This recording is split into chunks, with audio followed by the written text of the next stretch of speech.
Papache.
Father, we adore you. Lay our life before you. How we, listen now, love you. Listen now, change it. Jesus, we adore you. Lay our lives before you. How, that's from there. We love you. Bypass, I have to cut it off there. There's no bypass. There's no, you don't think there's a bypass? Let's do it.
God, Father, Son, and Spirit, we just thank you. We worship you. We adore you. We give you glory and honor and praise. Thank you for this time that we have to be in your presence. Thank you for all you're doing in our lives. Thank you for the joy of knowing you, that we have the true and living God who calls us his children. We worship you. We adore you. Magnify your name. Thank you. Thank you, Jesus. Thank you, Holy Spirit.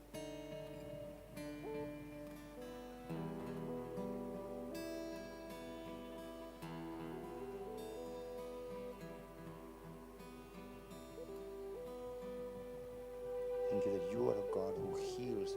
You are Jehovah Rapha, the God who heals us. And even as we come together today, we know that you are healing people who have acidity problems, irritable bowel syndrome, IBS, and those who have got even something more serious, somebody who's got intestinal cancer in the bowels, in the stomach, in the large intestine also. God is healing people with cancer. We thank you, Lord. You are the God who formed the inmost parts in their mother's womb. We ask for restoration. Thank you for restoration taking place. For the pains that they get, especially on the right side of the abdomen, the intestines. Thank you. Just command all pain to go now. In the name of Jesus, we declare by your stripes and wounds, they are healed. They are healed. Jesus, thank you. Thank you, Lord. Thank you.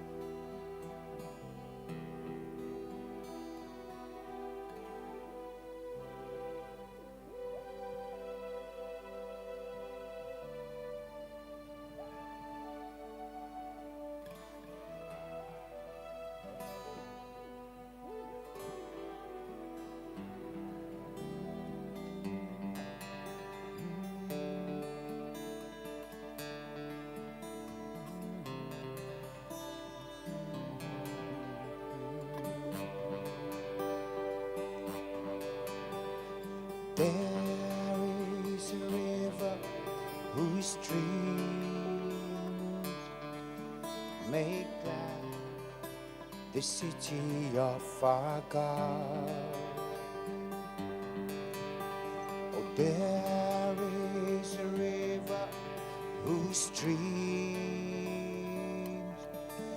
make glad the city of our God. And I will rejoice, oh, I will rejoice and be glad. Yes, I will rejoice, oh, I will rejoice and be glad.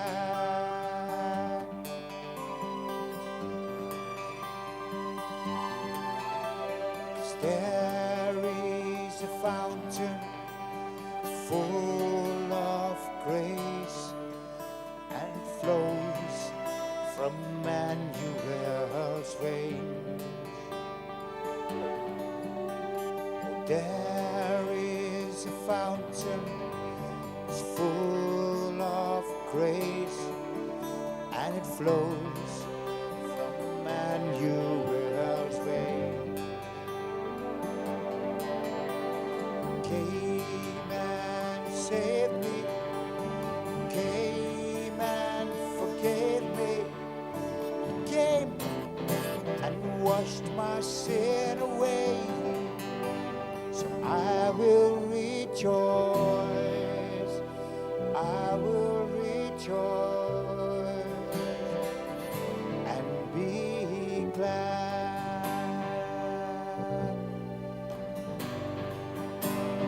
I will rejoice, I will rejoice and be glad.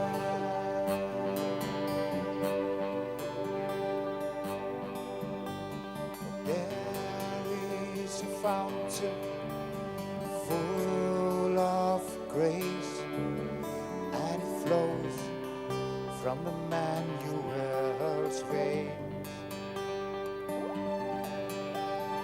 There is a fountain full of grace, and it flows from Emmanuel's veins. It came and saved me, came and forgave me. It came and washed my sin away.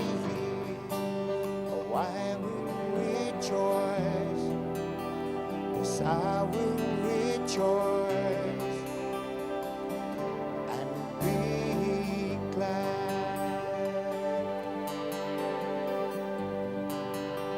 Oh, I will rejoice, oh, I will rejoice and be glad.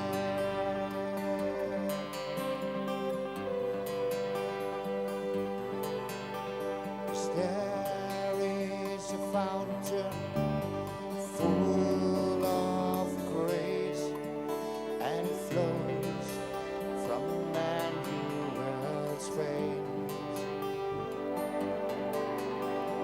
There is a fountain full of grace, and it flows from Emmanuel's veins.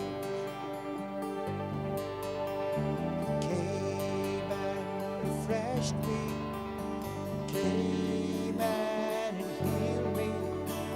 It came and washed my sin away. So I will rejoice, oh, I will rejoice and be glad. Oh, I will rejoice, oh, I will rejoice and be glad.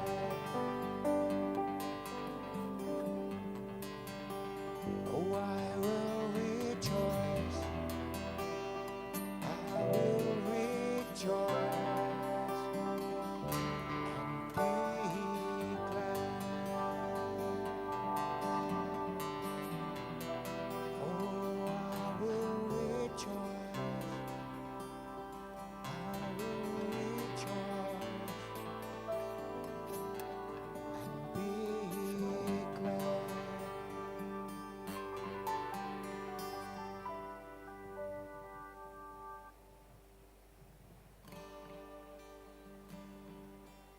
We rejoice in you, our God.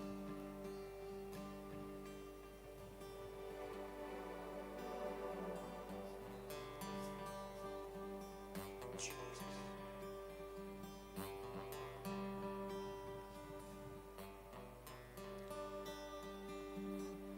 Somebody, God is showing you've got a tube put into your intestines in the stomach on the right side to drain out excessive digestive fluids and other things because of the symptoms you have. The prognosis given to you by the doctor, you have a tube with a bag to drain out all the excessive digestive fluids and other things that are coming into your stomach, into the intestines.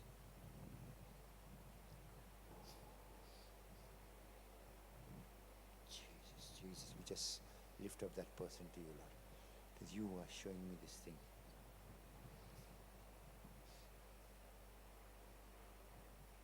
And just ask for the power of your spirit to come upon you.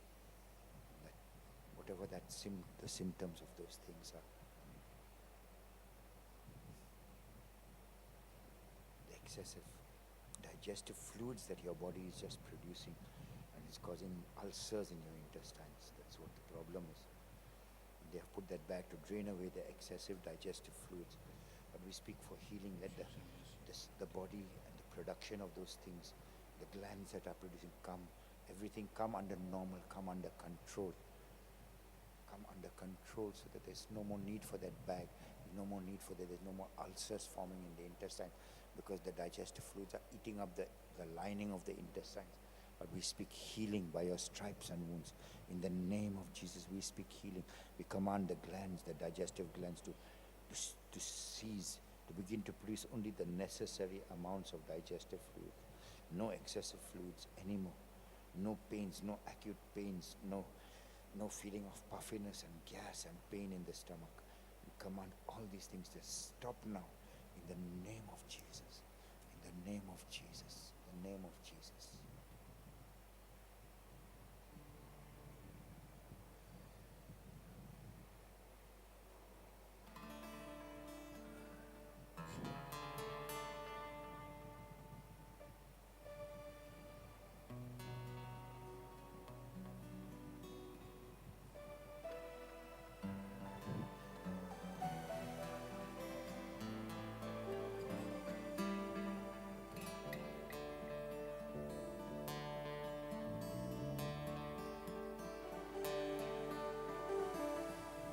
Turn your eyes upon Jesus. Look full in His wonderful face, and the things of earth will grow strangely dim in the light of His glory and grace.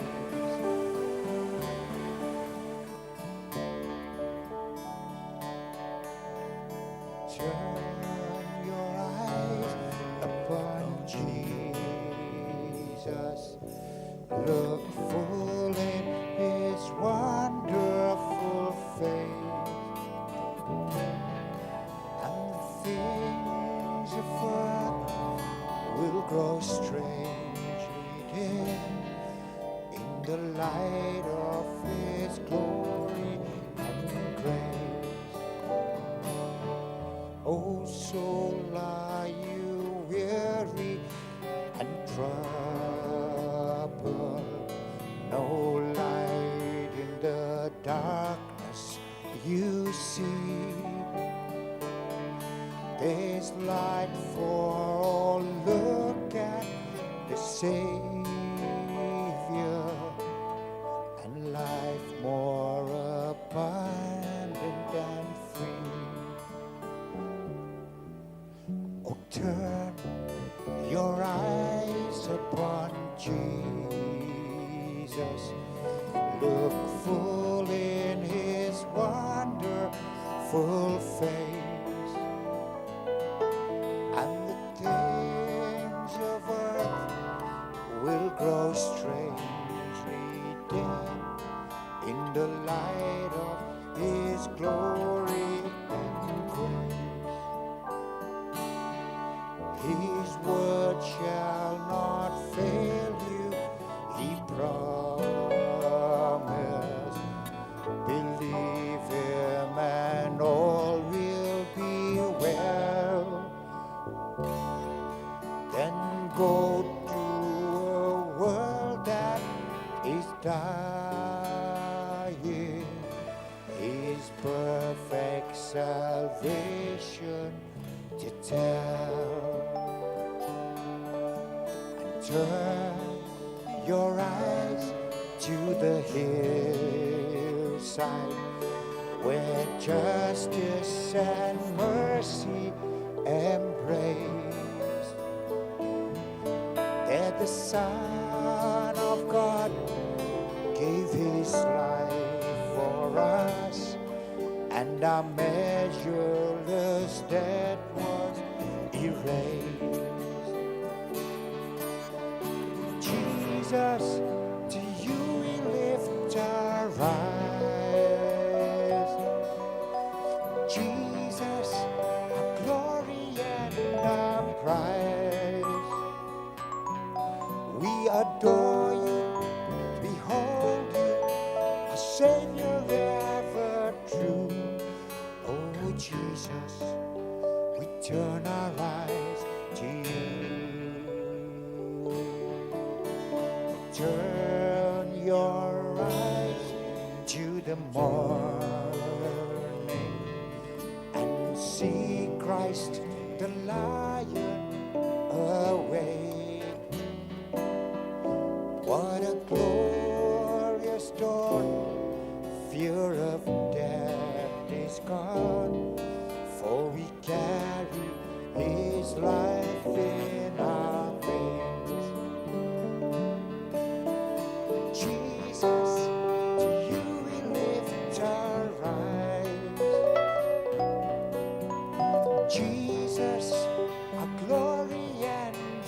Christ.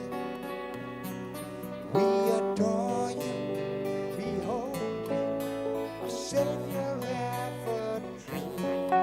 Oh Jesus, we turn our eyes to you. And turn your eyes to the heaven. Our King will return for his soul. Every knee will bow, every tongue will shout, all glory to Jesus alone. Jesus, to you we lift our eyes.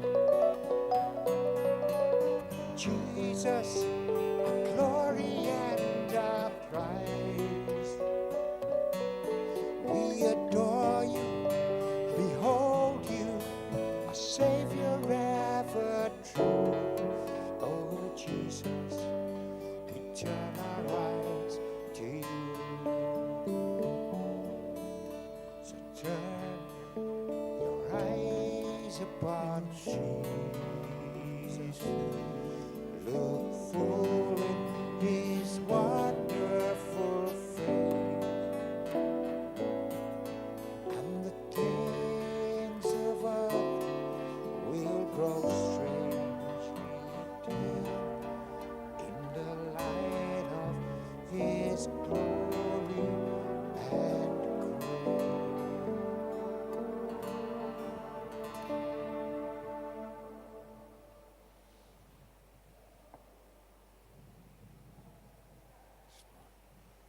We turn our eyes to you. We turn our eyes to you, Jesus, because you are all that we need.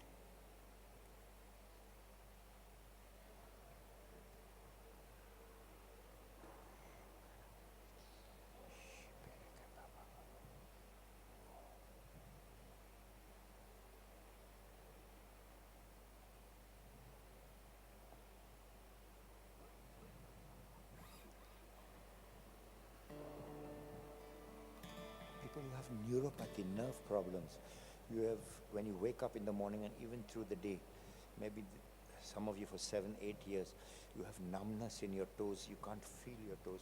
For some of you, it's really a long time since you could feel your toes. If you bang, you hardly feel the hurt because the nerves in the toes, in extremities are dying. Some of you, even in the fingers, you feel numbness when you wake up in the morning. And you have to do certain physio exercises to get your circulation going, because the blood does not flow to the extremities of your fingers and your toes. And you have come to believe that it's because of my age. These things happen to the body as aging. That is the lie of Satan, because our bodies were made to live forever. It is only sin that is the doorway for sickness and disease and aging to come into our bodies. The fall of Adam brought this into us, but our bodies were never created to age or to get sick or grow old and have these kind of problems. So if you have believed that this is because of your age, because you're getting older, repent of that, reject that, renounce that in your hearts, and ask the Lord to heal you. He's healing those who have neuropathy, this numbness in the extremities of your toes and fingers. It doesn't matter even if you're in your 90s. God wants you to be whole. He wants you to be healed. He came to give us life, that we may have it more abundantly. But science and the doctors brings these things and bring these lies of nature and say it's part of nature, it's part of growing old. This is not true. This is not true. If you want healing, accept the word of God. These may be scientific facts which they can try to prove to you through statistics and data. But the word of God is the truth. He says, if you continue in you will know the truth. The truth will set you free, not just from sin, but from sickness, disease, from these effects that we accept in our body. Reject them, renounce them, and invite Jesus to restore your circulatory system, restore the nerve system, to give you feeling back in your toes, in your fingers. Jesus. Thank you for what you're doing. Thank you for healing.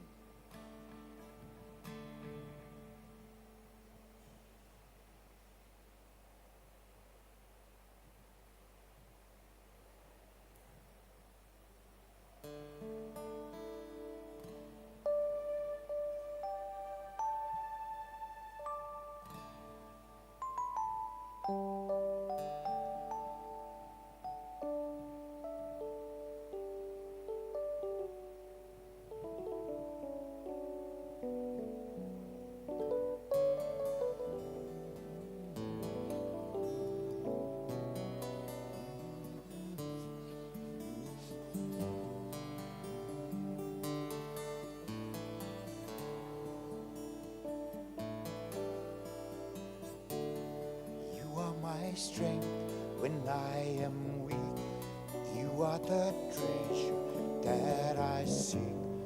You are my all in all. Seeking you as a precious jewel, Lord, to give up, I'll be a fool. You are my all.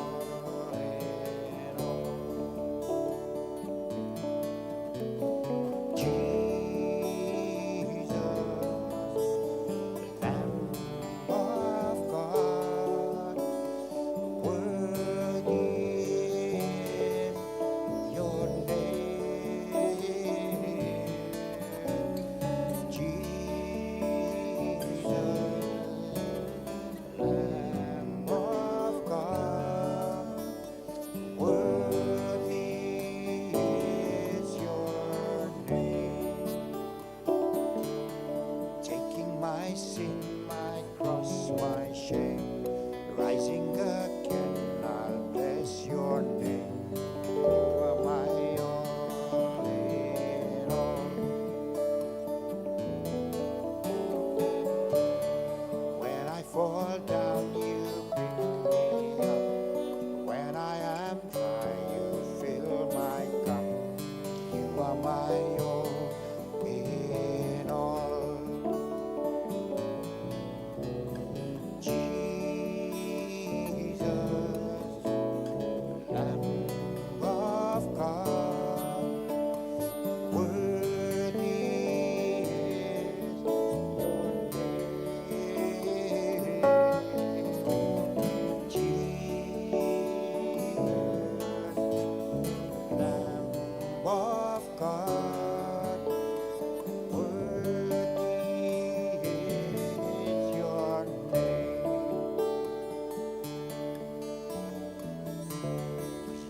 My strength when I am weak, you are the treasure that I seek.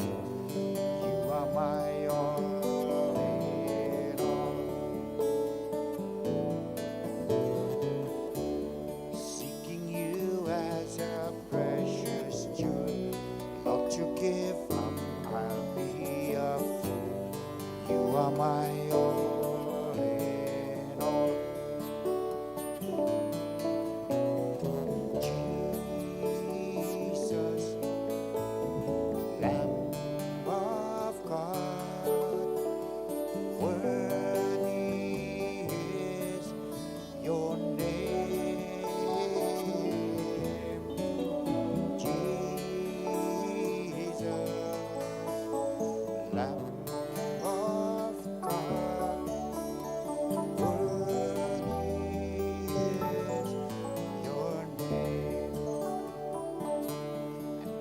My sin, my cross, my shame, rising again, I'll bless your name. You are my all in all. When I fall down, you pick me up. When I am dry, you fill my cup. You are my all in all.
last week we spoke about the call that Jesus gave the first disciples. We were looking at that from John chapter 1, and the calling of his first 4 disciples, John and James. James came in later, but John and Andrew and Peter. And we're going to look at one of the miracles in light of what is going to take place next week. Next week we have Holy Week. It's the Triduum. We have Monday, Thursday, where Jesus walked into Jerusalem, and then after that there was the Passion on Friday, and he was crucified. Thursday night he established the Lord's Supper, and Friday he went through his passion and died. So we're going to look at the first miracle that Jesus performed in chapter 2. It's about the wedding at Cana. We know the story very well. So there are some things which I want to point out, connecting it to the passion and what happens to on that night, and its application to us. We know that Jesus was there at Cana and the wine ran out, and then his mother comes to him and says, "Son, they have no more wine. So, can you do something about it?" Obviously she must have told him, "Son, you can't let this happen. You got to step in now." And Jesus tells her, "It's not yet my time. It's not yet my time to begin to do these kind of things which are going to lead me to the cross." But his mother asked him this thing, what is the reason why, some people say, because, she was related to that family, so she had some influence, and if the family had to suffer the loss of wine at a wedding, it was a great scandal, a great shame for the bridegroom and all these things. Well, that may have been the culture, that may have been the tradition, yes. But what made her go to him at this point of time? I think it's all the prophecies that, that she was there when the angels came and began to sing in the heaven. She was there when the shepherds came and declared, we saw a band of angels singing, and they sang this song and said, "Glory to God in the highest." And all these things, she remembers, she always remembered the 3 wise men coming from the far east, bringing their gifts, bowing down before this infant baby. And she remembered when she took him to the temple for dedication, the prophecies of Anna and Simeon over this babe that she held in her arms, how they declared the prophecies and declared that he was the Messiah. All these things were in her heart, and seeing him growing up, she pondered them. The Bible says she pondered these things in her heart. And in this moment of need, this is what was the fruit of that pondering, the meditating on the prophecies about him. All of us, especially those who are in the renewal, some point or the other, some man of God or woman of God speaks a prophecy over your life and says, this is what I see, God is going to do this. It just doesn't come to pass like that. No, it's never going to come to pass unless you begin to accept that prophecy, you begin to declare it, you begin to cooperate with God in the fulfillment of that prophecy. Jesus had to say, yes, okay, Father, I'm willing to go through all these things. I'm willing to go to the cross. I'm willing to die. I'm willing to go down and be rejected by my own people who you love and you want to save, the Jews to who you gave the command. He had to cooperate with all the prophecies that were in the Old Testament about him. Without him saying yes and declaring, many times he declared, yes, I've come to do this. This is the will of my Father. I've come to heal the sick, to raise the dead, to cast out demons, to proclaim good news to the poor. He declared those prophecies that were declared 800 years before about himself. He began to declare them for the fulfillment to manifest in his life. Nothing takes place. God says in Amos, I will do nothing on the earth without revealing what I'm going to do through my servants, the prophets. And unless the prophets begin to declare it, it will not happen. When the mouth of the prophets are shut, the church stagnates. We can see that in many great denominations, even our Catholic Church. We put the Holy Spirit out for 1500 years, 1700 years, we put the Holy Spirit out of the Catholic Church. Occasionally a rare saint working in the power of the Holy Spirit. The rest of the time, they were Father, Son, and Blessed Mother Mary it was. There was no Holy Spirit there. We said in the name of the Father, Son, Holy Spirit, but the devotion to the Holy Spirit was not there. The devotion to God the Father was not there also. It was Jesus, Jesus, Jesus, and that's all. But that's not who the Trinity is. That's not who the Trinity is. Jesus was here, and Mary remembered all the prophecies given about him and said, Son, please help. And that is what caused her to come in this moment of need to Jesus. We need to, when we read the Word of God, see all the miracles that Jesus did, and whatever situation you face, there's some answer here. There's an answer only here that will not have side effects on you. Oh yes, you can go to Gadis, you can go to black magic, you can go to the Muslim priest. And many of us Catholics, we do that. It's shortcut. It's shortcut. I know, I'm being very open about this because this is Holy Week. I'm being very open. Many of us in South Goa especially, it's a tradition. Yes, we go to church with grandmother in the morning. After that, coming back on the way, we stop at the Gadi or that Pujari to do something there also, so that the answers will come faster. You know, if this God doesn't answer, that one will. It's part of our culture. And we say we are Catholics, we say we are Christians, and we are going to all the gods. All the gods are the same. The first commandment is that you shall have no other gods beside me. Even on the side, okay, we have this and we'll take this God also. No. He says that, that's the first commandment. We have one. One. I have another friend who says, we have all these gods. How come you all have only one God? We have so many gods. I said, yeah, that's the problem, because then you go to please all your gods. Thank God we have only one God that we have to please, and not hundreds of them. It's easier to please one God. Can you imagine having to please hundreds of gods? And he had nothing to answer me. I said, it's very difficult for you all to try to please your hundreds or 33 million gods that you have. One is pleased with you, the other one gets angry with you. As a great man of God, Aravind Daksha Menon said, he says, you please that one, then another one gets upset with you because you have pleased this one and not pleased him. So what happens then? What happens then? So Jesus is here at Cana, and he looks at the 6 earthen mud pots. They are meant for purification, the washing of the feet and the hands. The Jews had many traditions. They were not the traditions of God. They were not the word of God. They were the traditions of men. They are what is the Jews call the Talmud. And in Mark chapter 7, the Pharisees are so upset. They come to Jesus and what? Your disciples, they are eating food without washing their hand.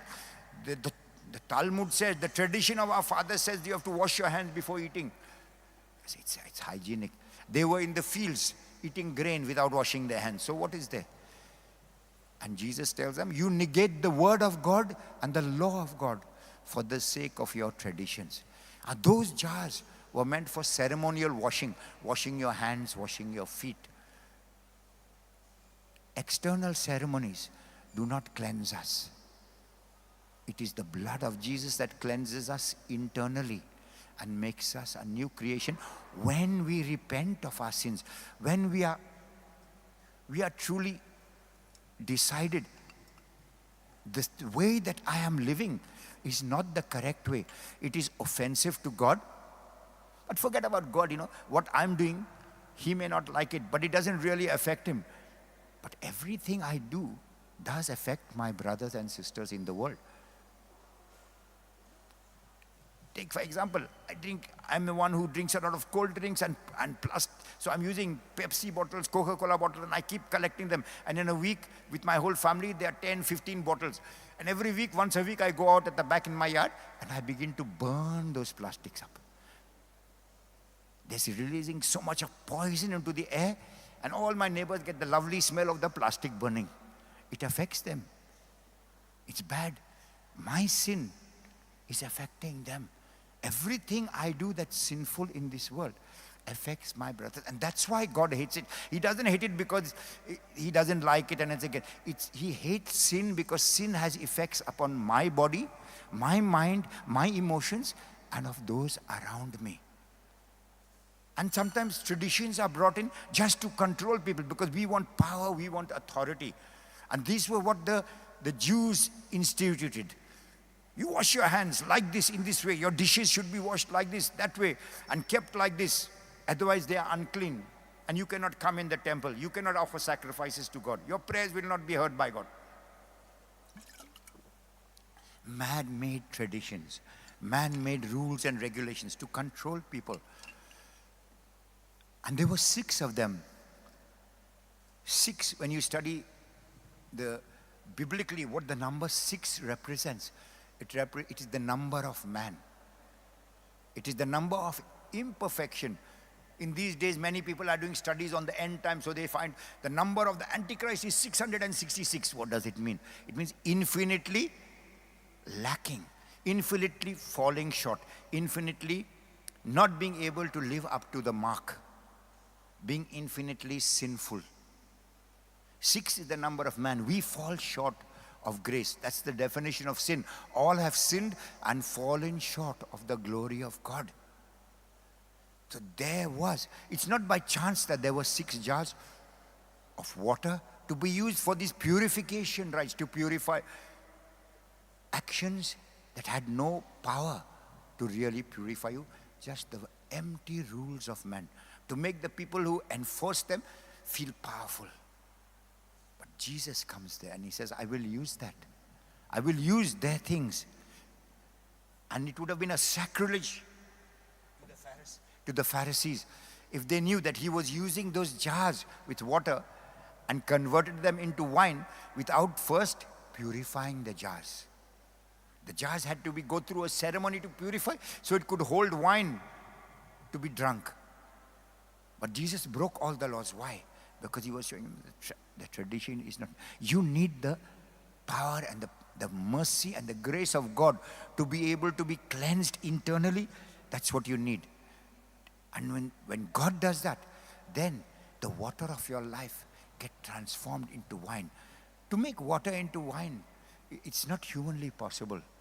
You can take any fruit, you can extract the juice, and you add flavorings. You put certain kinds of put the juice into different kind of wooden caskets, and you allow it to mature. You add certain yeast to it to cause a fermentation to take place. Sometimes you add even sugar to it so that the product becomes sweetened, especially when you want wine. There is a process and there is a length of time, a period of time for the juice to become into wine. And if you want good wine, it takes a longer time, and the process has to be very gentle, very carefully screened and monitored. And Jesus does that in a few minutes. He shows, I am the Alpha and the Omega, the beginning, and he compresses time even in this miracle of making of wine. And as we are coming to Holy Week, some of us, maybe we don't even see the inside of a church except once a year. In these 3 days we come, we go for confession, then and we just think, okay, it's just till Easter Sunday that I've got to, live this life of fasting and prayer.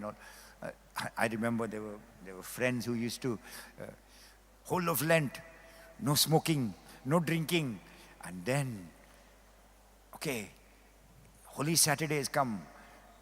They'll be ringing each other. We've decided, okay, we'll have a party in this one's place after the midnight mass. So in the morning, everybody will come with their bottles of drinks and alcohol and cold drinks and snacks, and keep everything in the house, packets of cigarettes and everything kept there in the house. Go for midnight mass. After midnight mass, come back and boom, start again. Everything starts after the mass again. Drinking, smoking, everything. That's not what this is all about.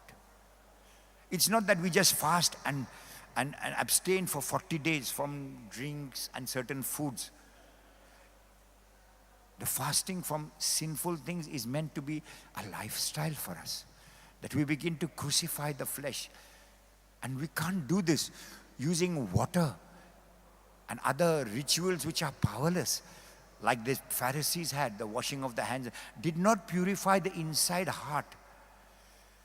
Jesus, yesterday one of my friends sent me a message, Jesus did not come to abolish the moral law and, he came to abolish the traditions that they were encircling that. And that's a fact. He did not come to abolish the moral law. none of that. He didn't come to abolish the 10 commandments. He fulfilled them because you and I could not fulfill them. And he said, now only if I live in you, will you be able to live and keep these commandments. Otherwise, you will not.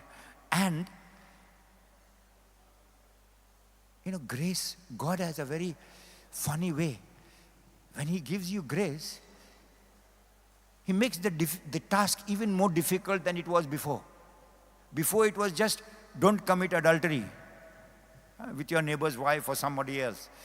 Now he says, don't even look at a woman with lust in your heart because that's already adultery. So he does not lower the standards. He raises the standards. Why? Because he said, I'm going to put my Holy Spirit in you. So don't even use your eyes to look at somebody with lust, to look at them with anger and have that anger in your heart and say, that guy, I will show him one day. He's a dog. He says, if you say those things in your heart, you're going to go to hell. It's not necessary for you to murder someone. You've already murdered him in your heart. It's not your outward actions that can matter. It's the inward purity of your heart and the intentions.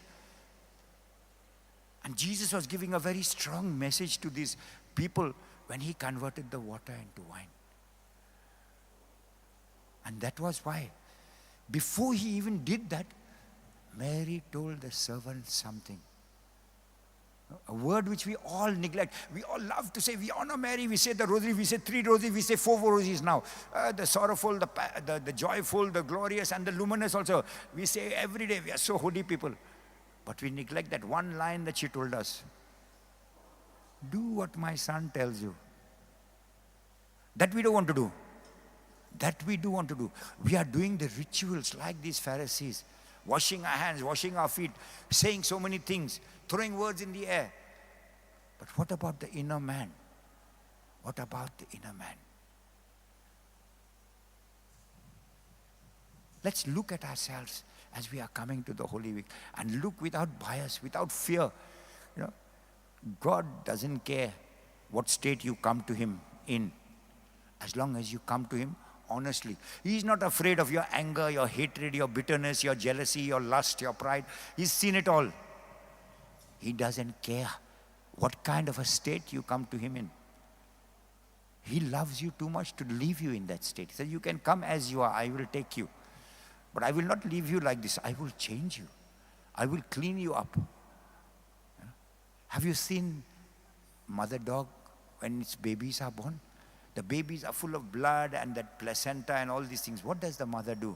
Any animal, the mother goes and begins to lick them, clean them, open up the face, take out all that skin which is over the nose, the mouth of the dog, the puppy, over the eyes, cleans of all the mess that is there on the body of the baby. He cleans it up and then allows the baby to nurse. The baby can't do it for himself. When you come to God, he says, come, I'm going to do something new in you. You're going to be reborn. You're going to become a new creation. And I will teach you as a baby how to walk. I will feed you. I will nourish you. God does the same thing. He cleans us up from wherever we are. And that brings us to, I want us to look at something that we will be all looking at. Some of us may be going next week. We'll be sitting on the altar there and the priest or the deacons will come and wash our feet.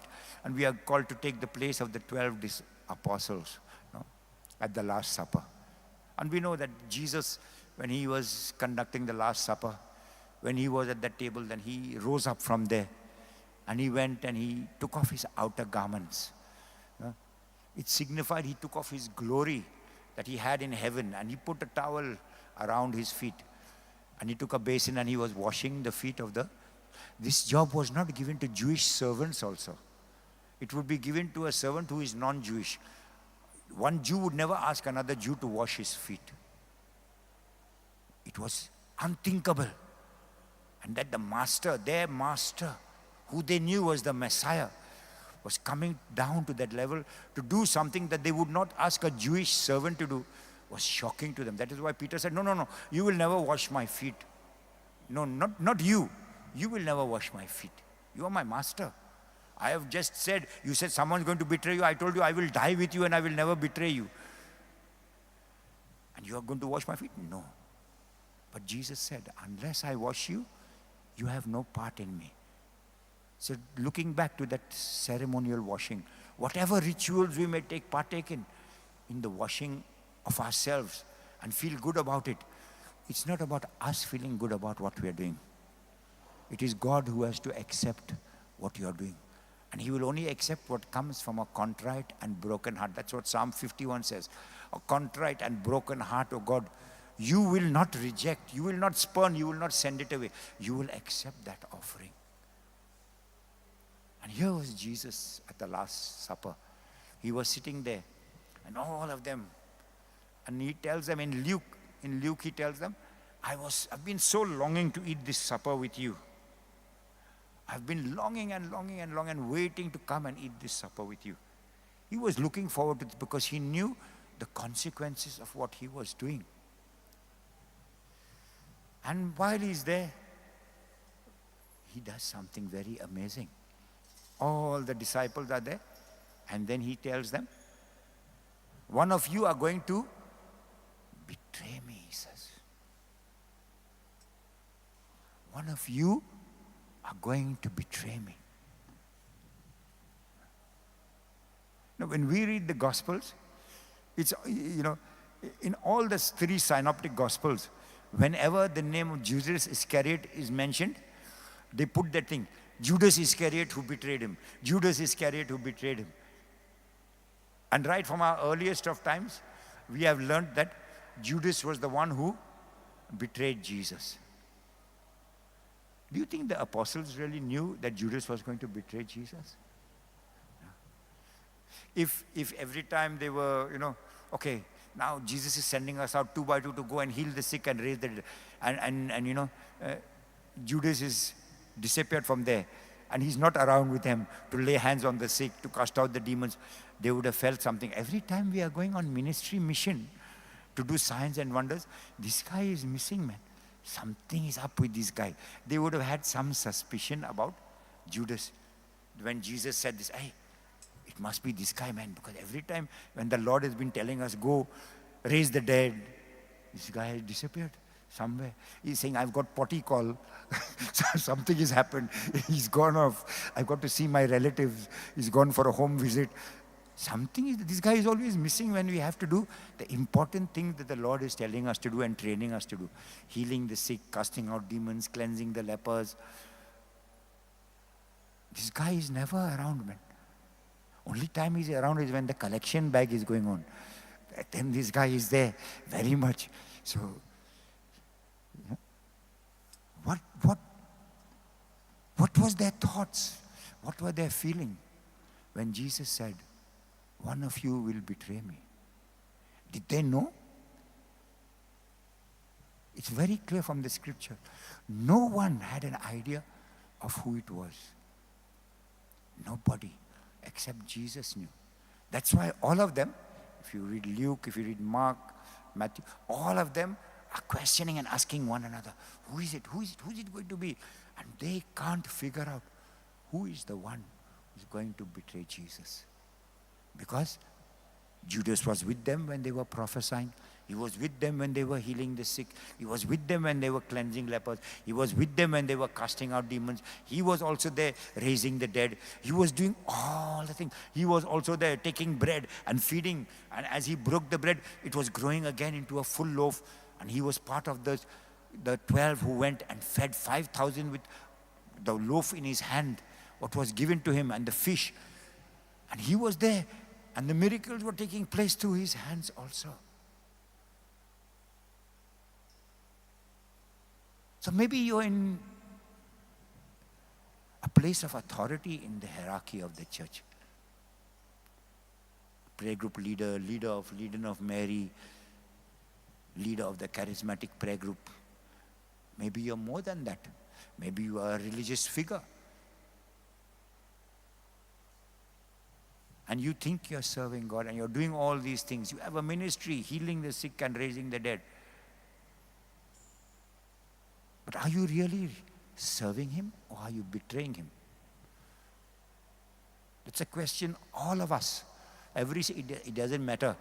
It doesn't matter if you're the cardinal, the bishop, the pope, the priest, nuns, religious, or a layman in leadership, or woman in leadership. We need to look at ourselves very, very clearly and ask the Holy Spirit, show me, am I betraying the call that I received from Jesus to follow him? This is a hard word, because this is a hard season for us. It was not easy for Jesus to go to the cross. It wasn't just, like sitting down and eating some ice cream or eating a meal in a good place. No, no, no.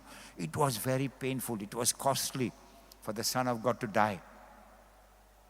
And we need to ask ourselves, are we in the same boat? Are we of that clan of Judas, the ones who are betraying him? We decided, we gave ourselves to follow Jesus. And what did he call us to do?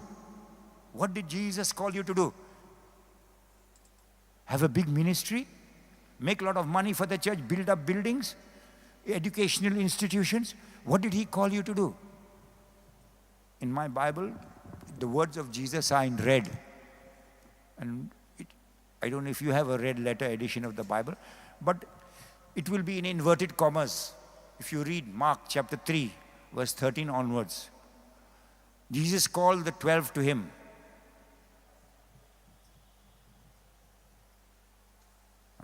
It's not his words, but it says that Jesus called the 12 to him for this purpose. Three things are given there. First purpose was to be with him. How much of your day do you spend with Jesus? God doesn't need me and you to do something for him. He wants you to spend time with him. He wants to be your friend, and he wants you to be his friend. Friendship is possible only when there is communication, there's time spent, there's a sharing at a deep level. Communication and spending time with one another. We open our hearts, we open our lives to each other. You invite me to your house, I come, we sit, we chat, we have a meal or a cup of tea or coffee together, and we spend some hours together. We go for a walk somewhere, and we are chatting and talking and exchanging things. I call you to my house. There is communication, there is relationship built. In the old days, we saw last week in the calling of the disciples asked Jesus, where are you staying? The disciple had to live with his master, stay with his master. So he began to imbibe the thoughts, the heart, the emotions, the mindset of the master. And he began to think like the master, speak like the master, feel like the master, do the same things the master did. And then when he was a replica of the master sent him out, go now and make more disciples to follow this way. That's what Jesus is asking of us as his disciples. And if we are not doing that, we are betraying him. We are getting involved in peripheral things which have no real value in the kingdom of God. He gave three things that he said that we are supposed to do. One was to be with him. The primary purpose is to be with him. The second thing was to cast out demons. The first sign of a believer is to cast out demons. The other day there was one of these leaders of the prayer group, leaders of GST, who I cornered him, and he finally said, no, we don't have that power of casting out demons, and praying for deliverance. All of us, God gives only to some people. I don't know what Bible they read. I really don't know what Bible these so-called charismatic leaders are reading. If you can show me one place where it says that he gives to certain people only this gift. Jesus said, if you believe in me, these signs will follow you. The first sign, that part is written in red in my Bible. Mark chapter 16, verse 15 onwards. These signs will follow you. First sign, he says, you will cast out demons. The first job Jesus gives us as believers is to cast out demons. Why? Because he knows many people who are in the church and out of the church are oppressed and fighting against bondage to demons. And they need deliverance. Nothing else works. Nothing else works. Believe me, if you have a demon of greed in you, of overeating, no matter how many times you go to confession and receive absolution, it's not going to go. The habit is not going to break until there is a prayer for deliverance and the demon is cast out of you. It's the same thing if you have a habit of lust, of watching pornography. It's the same thing. Gossiping. You need to get delivered from these spirits. Just going to confession will not do it. Just repenting. You need deliverance. Someone has to pray over you, bind that spirit, cast it out, and then you will be free. Then you will be free. It's not just going to happen. That's why the first thing Jesus gave authority for them was to cast out demons. The very first thing he told them to do, cast out demons, he said. Cast them out. Heal the sick, raise the dead, cast out demons, he says in Matthew. He put it later, but in Mark, the first gospel that was ever written, it's recorded as the first command of Jesus. For the believers, for the disciples to do.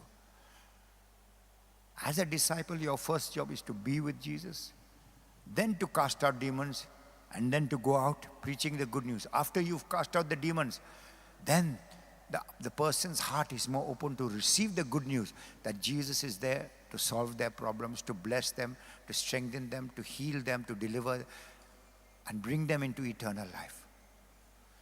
So as we prepare for this Easter, this coming week, let's prepare our hearts and our minds to understand. Examine ourselves. Where are the areas? All of us, I'm no exception, have been betraying the call of Jesus on our life. There's a part of Judas in all of us. Every single one of us, no matter who you are, there's a part of Judas in all of us. And this is a call from Jesus, not to condemn us, but a call of grace, that we may come and in his light we may see how we are behaving, how we have been betraying him, and choose to walk away from those things and walk as he has called us to walk. So let us make that decision that this year, Lent is not just going to be another period of 40 days where we have fasted, abstained from certain things, and then after the period is over, we go back to all those things. And next year again, we'll stop for 1 month or 40 days, whatever. No. We are called to be transformed, to be transfigured, to be changed into a new creation. The old things have passed away. All things have become new. All things have become new. That word which is used in 2 Corinthians chapter 3 verse 17. If any man is in Christ, he is a new creation. We all read that and we know all the scriptures that follow after that. But there is one scripture just before that, which says that now we know no man after the flesh, but we know them after the Spirit. Once we knew Jesus after the flesh, but now we know him thus no longer. And then he says, if any man is in Christ, he is a new creation. That word new creation is used only in 2 other places in the Gospels. One is in Romans chapter 12 verse 2. He said, be transformed by the renewing of your mind. Instead of saying, let your mind be made new, it says, be transformed. Metamorpho is used there. And then it's used in another place where Jesus was transfigured. Only 3 places where this word is used. One is here. If any man is in Christ, he is a new, a transformed creation. Metamorpho is used, the same word. God wants to transform us. That's the purpose that the church gives us this season of Lent, is that we may be transformed from one degree of glory into the next, stage by stage, year by year, month by month, day by day. We get more and more into his glory. And we leave the things of the past behind. We don't go back to it. When that word also new has 2 meanings. One is like new, it's like going and saying, I'm buying a new car. You don't buy a new car with old tires, or an old silencer, or old engine. The whole body is new, and the tires are new, but the engine is old. No. New means everything is new in it. But that word new also means prototype. Something that has never been before. It's the first of its kind. And when Jesus says you are a new creation, the word says, he's talking about that. You are a prototype, a creature that has never before existed on planet Earth. This is what Jesus is calling us to in this season of Lent. And we need to open our hearts to receive the grace to be transformed so we can walk this out, so that we can be disciples who are not the ones who are going to betray him. There were two who betrayed him. One was Judas and one was Peter. Peter betrayed him 3 times. Judas betrayed him once. What was the difference in the results? But Judas hanged himself. Why? Because he sought his own redemption, his own form of redemption. Peter repented and he sought redemption from Jesus, and he was reinstated. He was restored. How are we seeking redemption from our faults? Through our own will? Through willpower? That's not the story of the cross. That's not the good news. We need to seek Jesus. His grace is sufficient. His power and strength is made perfect in our weakness. May we be blessed in this Easter season, in this season of the Holy Week, to come to him and to become new creations through all the graces of the cross that are so abundantly being poured out for us. Amen.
Slain, holy, holy is he.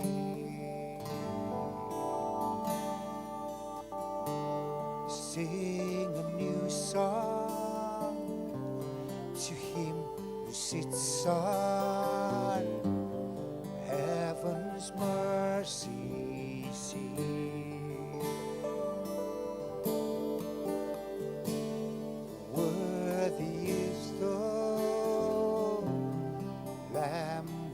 Slain, holy, holy is he.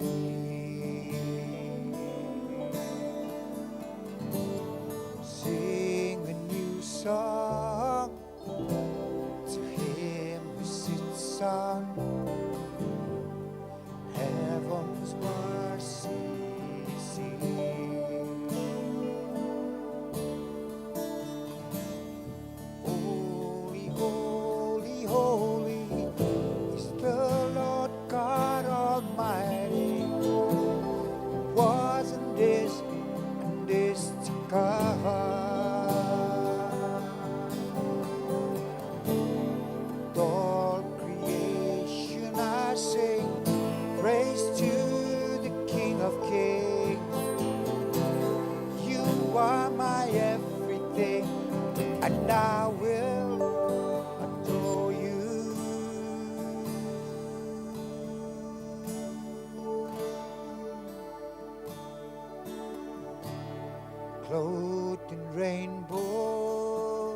Streaks of lightning, rolls of thunder.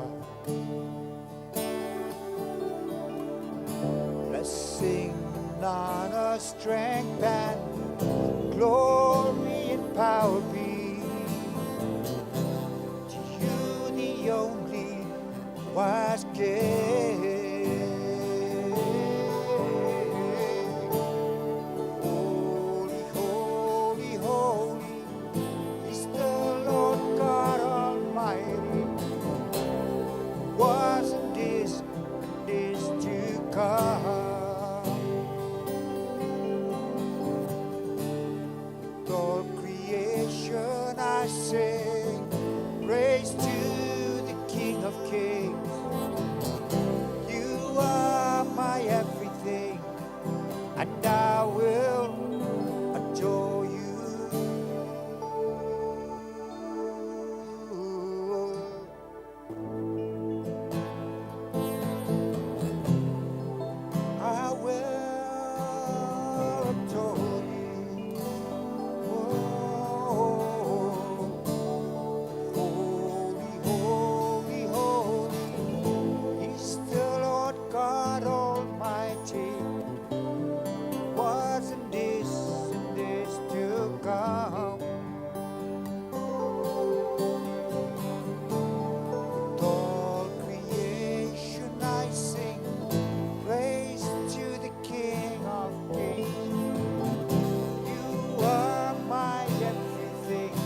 He's not saying?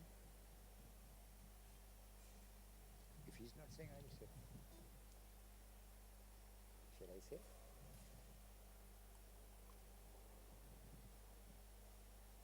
He's coming.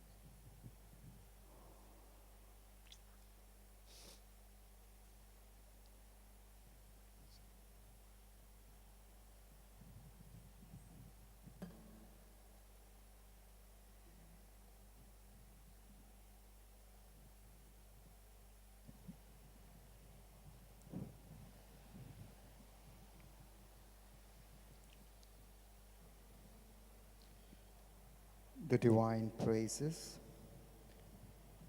Blessed be God. Blessed be God. Blessed be his holy name. Blessed be his holy name. Blessed be Jesus Christ, true God and true man. Blessed be Jesus Christ, true God and true man. Blessed be the name of Jesus. Blessed be the name of Jesus. Blessed be his holy, most sacred heart. Blessed be his most sacred heart. Blessed be his most precious blood. Blessed be his most precious blood. Blessed be Jesus in the most holy sacrament of the altar. Blessed be Jesus in the most sacrament of the altar. Blessed be the Holy Spirit, the Paraclete. Blessed be the Holy Spirit, the Paraclete. Blessed be the great Mother of God, Mary, most holy. Blessed be the great Mother of God, Mary, most holy. Blessed be her holy and immaculate conception. Blessed be her holy and immaculate conception. Blessed be her glorious assumption. Blessed be her glorious assumption. Blessed be the name of Mary, Virgin and Mother. Blessed be the name of Mary, Virgin and Mother. Blessed be Saint Joseph, her most chaste spouse. Blessed be Saint Joseph, her most chaste spouse. Blessed be God and his angels and his saints. Blessed be God in his angels and in his saints.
please rise for the entrance hymn.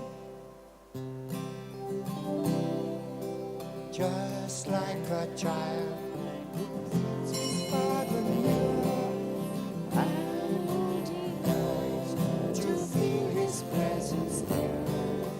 Just like a child whose face is the daylight, and whose father's never bright.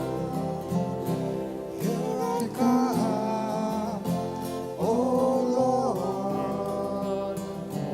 Here I come just like a child. Here I come, oh Lord. Here I come just like a child. Good evening, everyone. Good evening, Father. Let us begin our worship by signing ourselves in the name of the Father, and of the Son, and of the Holy Spirit. Amen.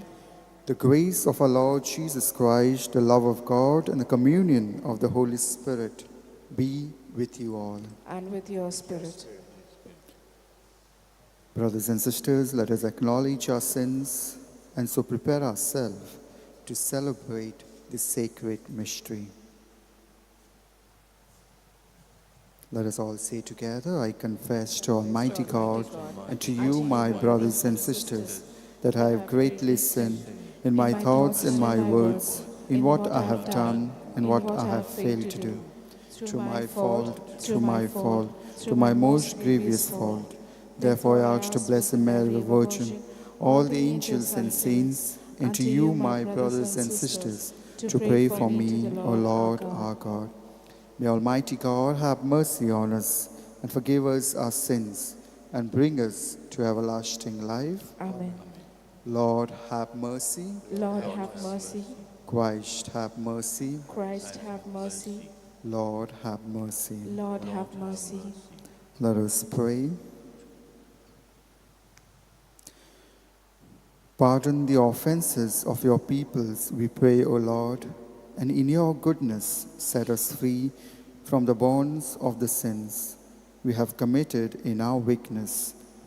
To our Lord Jesus Christ, your Son, who lives and reigns with you in the unity of the Holy Spirit, one God, forever and ever. Amen.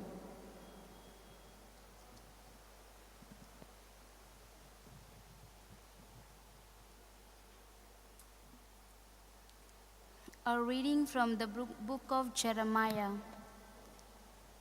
For I hear many whispering, terror is on every side. Denounce him, let us denounce him. Say all my familiar friends, watching for my fall. Perhaps he will be deceived. Then we can overcome him and take our revenge on him. But the Lord is with me as a dread warrior. Therefore, my persecutors will stumble. They will not overcome me. They will be greatly shamed, for they will not succeed. Their eternal dishonor will never be forgotten. O Lord of hosts, who tries the righteous, who sees the heart and the mind, let me see thy vengeance upon them. For to thee have I committed my cause. Sing to the Lord, praise the Lord, for he has delivered the life of the needy from the hand of evildoers. The word of the Lord. Thanks be to God. Responsorial Sama response. In my anguish I called to the Lord, and he heard my voice. Kindly repeat. In my anguish I called to the Lord, and he heard my voice. I love you, Lord, my strength, my rock, my fortress, my Savior. My God is the rock where I take refuge, my shield, my mighty help, my stronghold. The Lord is worthy of all praise. When I call, I am safe from my foes. The waves of death rose about me. Response. In my anguish I called to the Lord, and he heard my voice. The torrents of destruction assailed me. The snares of the grave entangled me. The traps of death confronted me. In my anguish, I called to the Lord. I cried to my God for help. From his temple, he heard my voice. My cry came to his ears. Response: In In my my anguish, anguish, I I called called to to the the Lord, Lord, and and he he heard heard my my voice. voice. Gospel acclamation. The seed of the word of God, the sower, is Christ. Whoever finds him will have eternal life.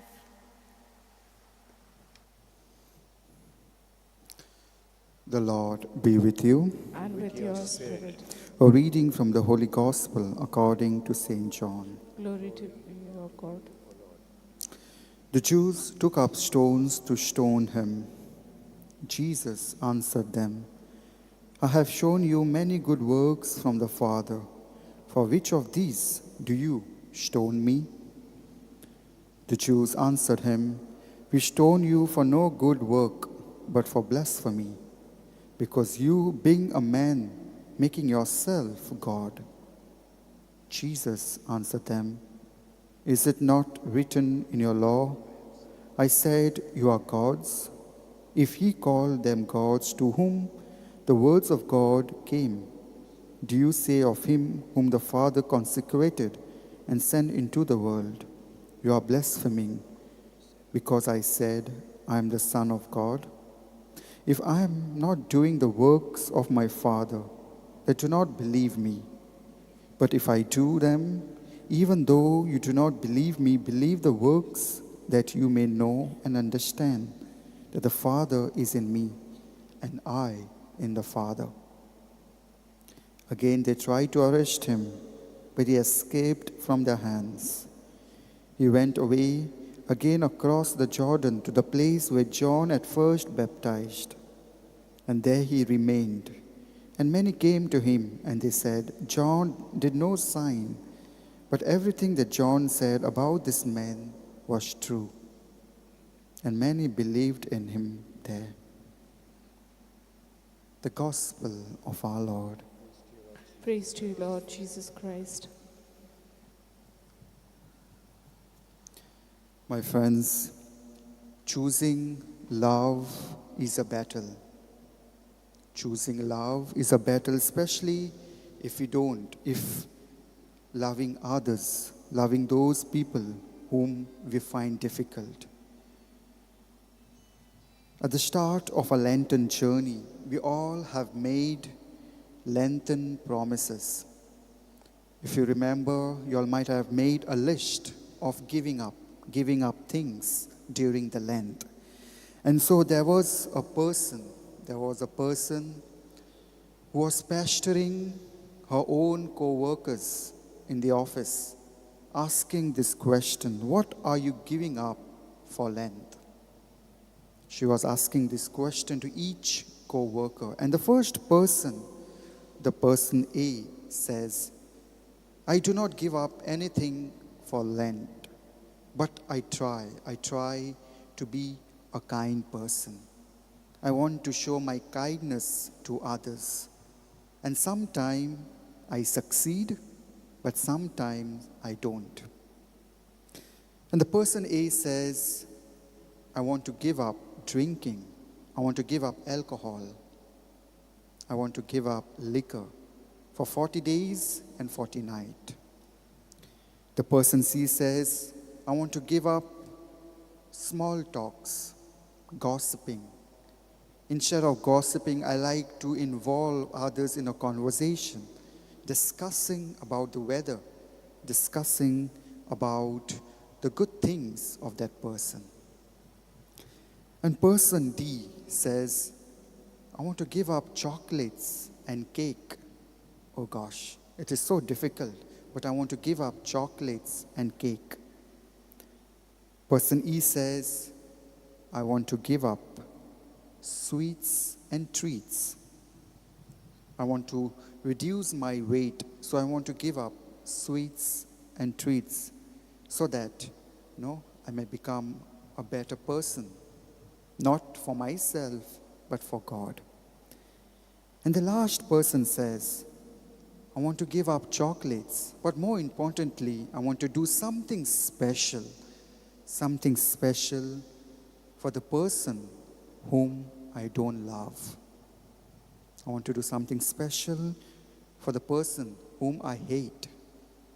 And my friends, this is a very clever and smart answer, a response, where this person wants to transform during this Lenten journey. And today is the last Sunday of our Lenten journey. Lent invites us to transform. We begin our Lent during the Ash Wednesday, when we marked ourselves with a cross, with ashes. And that's not the goal of the Lenten season, that's only the sign. The goal of the Lenten season is transformation. And this last person wanted to transform her or him, herself. And the last person is aligned with today's gospel. Today's gospel and the last person response reminds us that our action, big or small, they are the instrument of peace. They are examples of hope and disciples of the Word of God, or at least we must strive to be. In the Gospel, Jesus reminds the crowd, the same crowd who are waiting with a stone to stone him. He reminds them, he tells them, my friends, if I do not perform my Father's works, do not believe me. Fair enough. But if I perform them, even if you do not believe me, believe the work that I'm doing, so that the Father is in me and I in my Father. Yes, my friends, like Jesus, like the last person's response, we are called to perform never-ending good works to one another. We are called to share our love and mercy with one another proudly and loudly, and sometimes reluctantly. And if our Catholic works do not show or define us, then what does? Today, Jesus is asking us to believe in his works, believe in his goodness. And Jesus is telling, don't give credit to me, but give credit to his heavenly Father. So today, let us do some good deeds to the one whom we don't like. Let us show our love and mercy to that person. And by doing that, it will make us true disciples of Jesus. It will make us true Christian. Amen.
forever. Amen.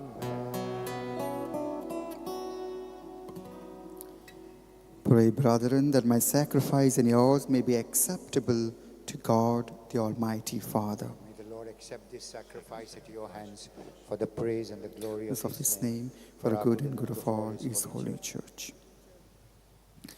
Grant, O merciful God, that we may be worthy to serve ever fittingly at your altars, and there to be saved by constant participation to Christ our Lord.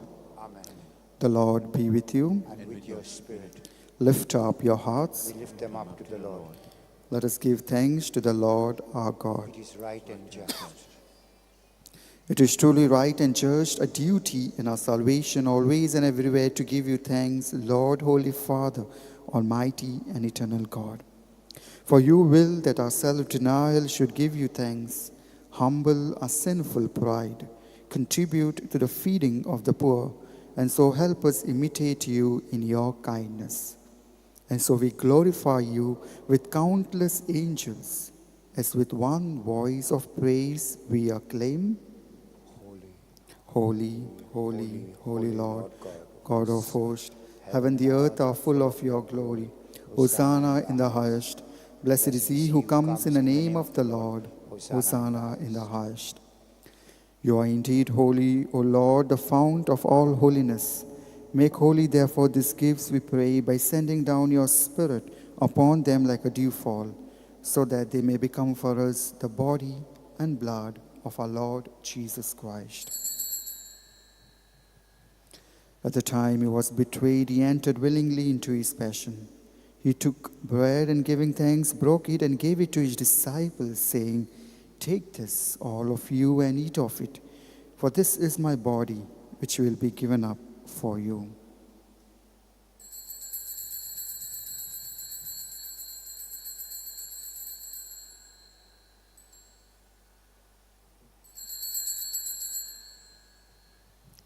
In a similar way, when supper was ended, he took the chalice, and once more giving thanks, he gave it to his disciples, saying, "Take this, all of you, and drink from it.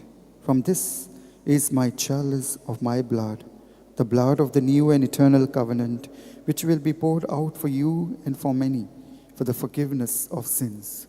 Do this in memory of me."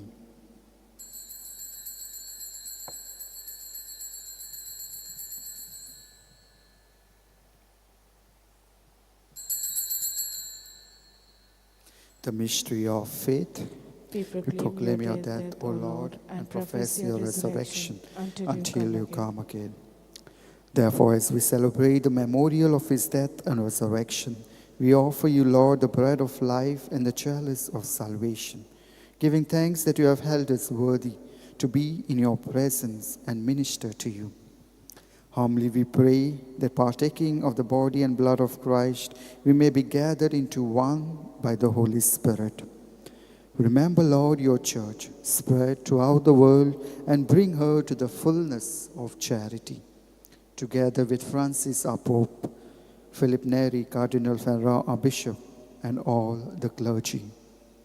Remember also our brothers and sisters who have fallen asleep in the hope of the resurrection, and all who have died in your mercy. Welcome them into the light of your face. Have mercy on us, we pray, that with the Blessed Virgin Mary, the Mother of God, with blessed Joseph, her spouse, with the blessed apostles, and all the saints who have pleased you throughout the ages, we may merit to be co-heirs to eternal life, and may praise and glorify you to your Son, Jesus Christ.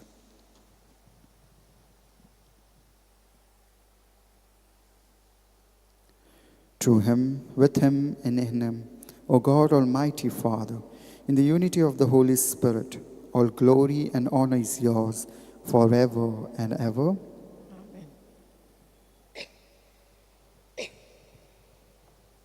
At the Saviour's command and formed by divine teachings, we dare to say, Our Father, who art in heaven, hallowed be thy name. Thy kingdom come, thy will be done on earth as it is in heaven. Give us this day our daily bread, and forgive our trespasses, as we forgive those who trespass against us. And lead us not into temptation, but deliver us from all evil. Deliver us, Lord, we pray, from every evil. Graciously grant peace in our days, that by the help of your mercy we may always be free from sin and safe from all distress, as we await the blessed hope and the coming of our Savior, Jesus Christ. For the kingdom, the power, and the glory are yours, now and forever. Lord Jesus Christ, you said to your apostles, "Peace I leave you, my peace I give you. Look not on our sins, but on the faith of your church, and graciously grant a peace and unity in accordance with your will, who live and reign forever and ever." Amen. The peace of our Lord be with you always. And with your spirit. Let us offer each other the meaningful sign of peace.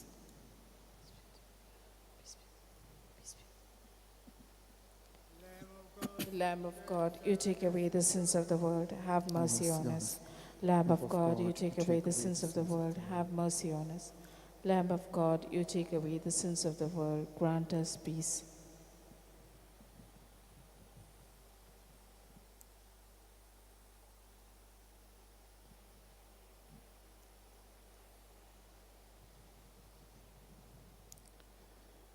Behold the Lamb of God, behold him who takes away the sins of the world.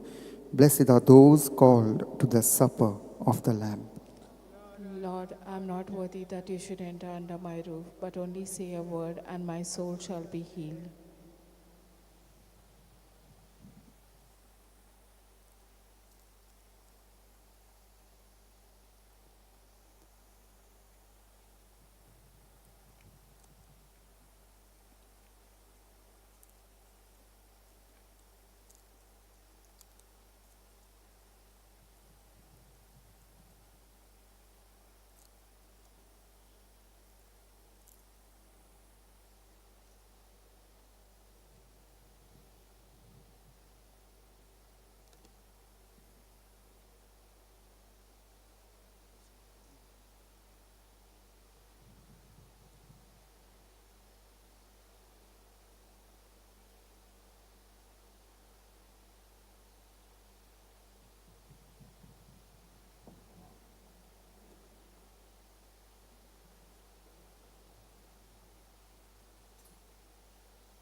Captivate my heart.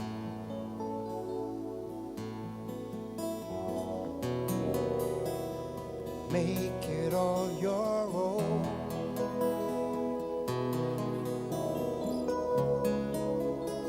And melt away my every longing till I'm yours alone.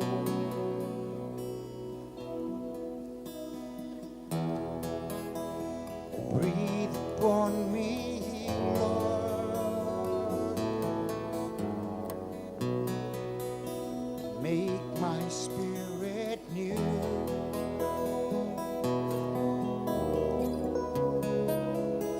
Oh, let me know your holy presence as I worship you.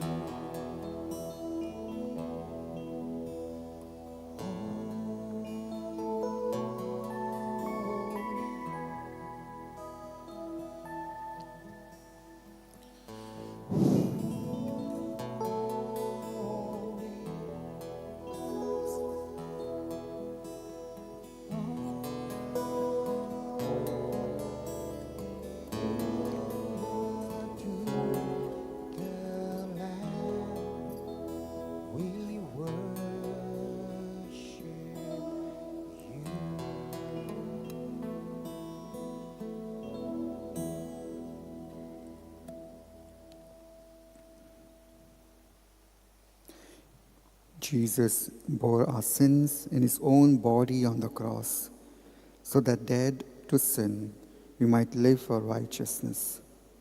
By his wounds, we have been healed. Let us pray. May the unfailing protection of the sacrifice we have received never leave us, O Lord, and may it always drive far from us all that would do us harm. To Christ our Lord. Amen. The Lord be with you. And with your spirit. May the Almighty God bless you, Father, Son, and the Holy Spirit. Amen. Go in peace, glorifying our Lord by your life. Thanks be to God. Prayer to Saint Francis Xavier. O devoted servant of God, Saint Francis Xavier, your heart was burning with love for Jesus. Impelled by this love, you went from country to country and spent yourself unto death to proclaim the name of Jesus and the good news of salvation. That is why the Father filled you with glory in heaven and preserved your body from corruption here on earth. Filled with joy for these unique gifts, we joined you in praising the Father. And now we ask your intercession for ourselves.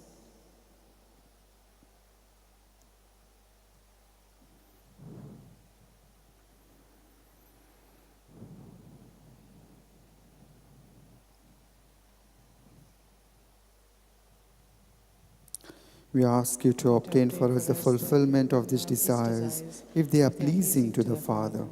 And for everything together with you, we praise the Father, through Jesus, in the Spirit. Amen. Amen.